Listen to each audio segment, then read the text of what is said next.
Hello friends, आप सभी का एक बार फिर से आपके अपने सिद्धार्थ वीएस यूट्यूब चैनल पर स्वागत है। दोस्तों, आज की इस वीडियो लेक्चर में हम बात करने वाले हैं क्लास 12th की फिजिक्स, और जिसका लेक्चर नंबर 1 है। आज लेक्चर नंबर 1 है और इसकी आज हम थोड़ा थोड़ा आज से हल करना स्टार्ट कर देंगे। हमारी लगातार केमिस्ट्री चल रही है और केमिस्ट्री के हमारे 5 लेक्चर हो चुके हैं। अगर आपने वीडियो नहीं देखी है केमिस्ट्री की तो केमिस्ट्री की देख लीजिएगा। क्लास 12th बोर्ड एग्ज़ाम 2026 की पूरी तैयारी चल रही है। तो सबसे पहले हम देखते हैं वैद्युत बल रेखाएं।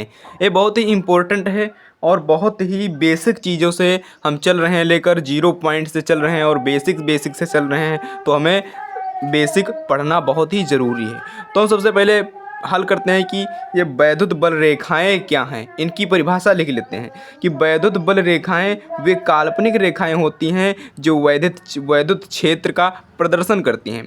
यानी वैद्युत बल रेखाएं जैसे कि चुंबकीय बल रेखाएं होती हैं उसी तरीके से होती हैं। जैसे कि मान लीजिए हमारा कोई वायर है तो इसके आसपास होती हैं वैद्युत बल रेखाएं। इस तरीके से काल्पनिक होती हैं, दिखाई नहीं देती हैं, लेकिन उनका हम आभास कर सकते हैं। ठीक, अब हम इनके गुण देख लेते हैं तो हमें पता चल जाएगा कि क्या होती हैं और इनके गुण क्या होते हैं।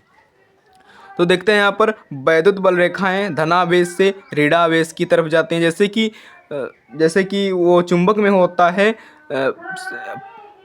नॉर्थ और साउथ 2 ध्रुव होते हैं और समान ध्रुव एक दूसरे को प्रतिकर्षित करते हैं यानी भगाते हैं। और जो विपरीत प्रकार के ध्रुव होते हैं यानी साउथ, एक चुंबक का नॉर्थ ले लो और एक का साउथ ले लो तो दोनों एक दूसरे को आकर्षित करेंगे। अगर दोनों के नॉर्थ या दोनों के साउथ एक तरफ से जोड़ोगे तो नहीं जुड़ेंगे, एक दूसरे को प्रतिकर्षित करेंगे। तो इसी प्रकार से इसमें होता है कि हमारे आवेश क्या होते हैं। आवेश 2 प्रकार के होते हैं, धनावेश और ऋणावेश।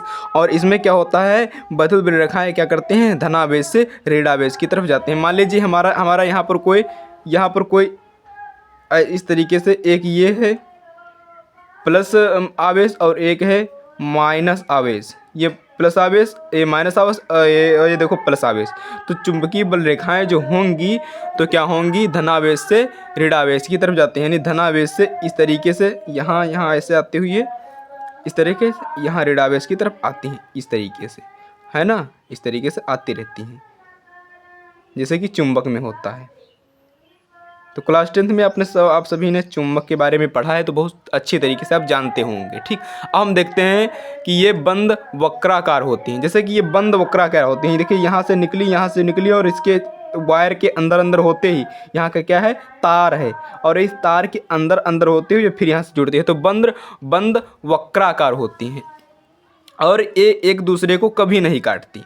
ये बल रेखाएं एक दूसरे को कभी नहीं काटती। अगर एक दूसरे को काट देंगी तो 2 चुंबकीय क्षेत्र यानी 2 वैद्युत क्षेत्र या बोल रहे हैं चुंबकीय क्षेत्र बोल लें, बात सेम ही है। तो 2 चुंबकीय क्षेत्र या वैद्युत क्षेत्र प्रदर्शित हो जाएंगे, जबकि ऐसा अमान्य है, ऐसा हो ही नहीं सकता, है ना। तो बंद वक्राकार होती हैं और 2 बल रेखाएं एक दूसरे को कभी नहीं काटती। और फिर क्या है, चुंबकीय क्षेत्र को हम पढ़ेंगे यानी वैद्युत क्षेत्र को पढ़ेंगे। सॉरी, चुंबकीय क्षेत्र निकल गया मुँह से, लेकिन सेम है। जैसा चुंबकीय क्षेत्र आपने पढ़ा है वैसे ही वैद्युत क्षेत्र भी है। तो हम इसकी पहले परिभाषा पढ़ लेते हैं कि किसी क्षेत्र के किसी आवेश के चारों ओर का वह क्षेत्र जिसमें किसी अन्य आवेश को लाने पर उसके द्वारा आकर्षण अथवा प्रतिकर्षण बल का अनुभव होता है, उस क्षेत्र को वैद्युत क्षेत्र कहते हैं। कि मान लीजिए यहाँ पर मेरा कोई आवेश है और ये प्लस आवेश है और इसका वैद्युत क्षेत्र यहाँ तक है। बार बार चुंबकीय क्षेत्र निकल जा रहा है मुझसे, यहाँ तक इसका वैद्युत क्षेत्र है। और जब हम इसके अंदर किसी माइनस वाले को लाएंगे तो एक दूसरे को आकर्षित कर लेगा, इसको बुला लेगा, अपने पास चिपका लेगा, है ना। अगर यहाँ पर हम कोई प्लस वाला इसके अंदर कर रहे हैं तो एक दूसरे को भगा देगा, है ना। तो इसी प्रकार से होगा कि सेम वाले नहीं प्यार करते और विपरीत वाले प्यार करते हैं ना। तो इसी तरीके से होगा। और फिर क्या है वैद्युत क्षेत्र की तीव्रता हम पढ़ लेते हैं। वैद्युत, इतना समझ गए आप, इतना तक कहीं कोई आपको परेशानी नहीं होनी चाहिए। फिर हम देखते हैं वैद्युत क्षेत्र की तीव्रता कि वैद्युत क्षेत्र की तीव्रता क्या कहती है कि एकांक धन परीक्षण वाले आवेश पर लगने वाले बल की तीव्रता को वैद्युत क्षेत्र की तीव्रता कहते हैं, इसलिए इसे ई से प्रदर्शित करते हैं। यानी यहाँ पर कोई आवेश है तो इसके बीच में कोई बल लगा है। अब प्रतिकर्षण लगा या आकर्षण लगा, यहाँ पर कोई बल लगा है और उसी को हमें यहाँ पर क्या करना है, हल करना है कि यहाँ पर कोई भी बल तो लगेगा ही लगेगा, और बल जो लगा है वो कौन सा बल है ये हमें ज्ञात नहीं है।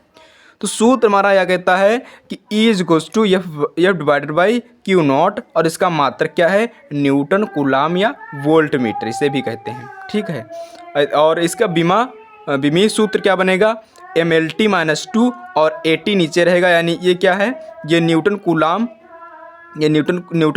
है, और इसके नीचे ये कूलाम में आता है ना, जैसे कि ये न्यूटन हो गया और न्यूटन डिवाइडेड बाई कूलाम या वोल्ट। देखिए ये न्यूटन है यहाँ तक और ये है कूलाम है। कूलाम का नियम, कूलाम मतलब क्यू बराबर क्या होता है, क्यू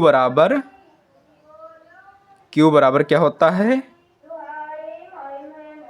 एम्पियर यानी I, और T क्या होता है, टाइम। ठीक, तो ये बन जाएगा MLT - 3, जब ये ऊपर जाएगा तो ये यहाँ प्लस की है, ऊपर जाएगा माइनस का हो जाएगा, और माइनस माइनस यहाँ पर जुड़ जाएंगे, प्लस हो जाएंगे, MLT 3 और A माइनस का हो जाएगा, ये यहाँ से जब ऊपर जाएगा तो वो माइनस का हो जाएगा। ठीक, फिर क्या है, ये इसकी राशि अगर पूछ लेता है कि ये कौन सी राशि है, तो ये सदिश राशि है, और यहाँ पर आप इस डायग्राम में भी देख सकते हैं, इसे मैंने यहाँ पर सजाया था लेकिन मैंने वहाँ पर भी बनाकर दूसरे पेज पर दिखा दिया। तो आज के भी इस वीडियो में इतना ही।